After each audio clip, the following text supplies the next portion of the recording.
everyone, Todd Black. Welcome to this month's episode of Living with Wildlife. Today we're out here north of SR73.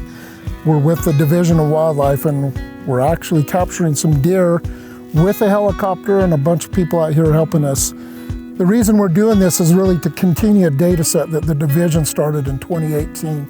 The Division's doing this all across the state of Utah with multiple different species, but we're doing it specifically with deer and trying to catch deer up here so we can see where they're crossing roads, how they're moving through town, and where they're going from a summer range to a winter range, and also to really test if they're crossing at our wildlife crossing, which way we want them to cross. I'm Blair Stringham with Utah Division of Wildlife Resources, and I'm our Migration Initiative Program Coordinator. So we're out here today just north of Eagle Mountain catching deer. It's part of our larger survival and migration study that we do each year.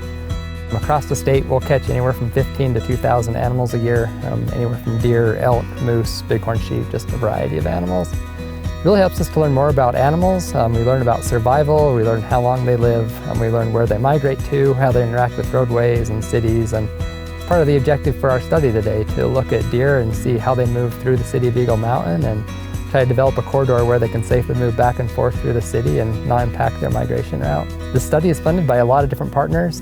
Eagle Mountain and some of the businesses in Eagle Mountain are helping with this particular one, funding the callers and our helicopter capture crew that's out here. That money will go directly back into collecting a lot of good science and data that we can use for managing wildlife in the future and specifically for managing wildlife as they move through Eagle Mountain City. This is part of the fun stuff for me as being a wildlife biologist, being able to do these kind of things, participate in this big overall research effort that we have with the Division of Wildlife Resources. I'm Todd Black. We'll see you next month.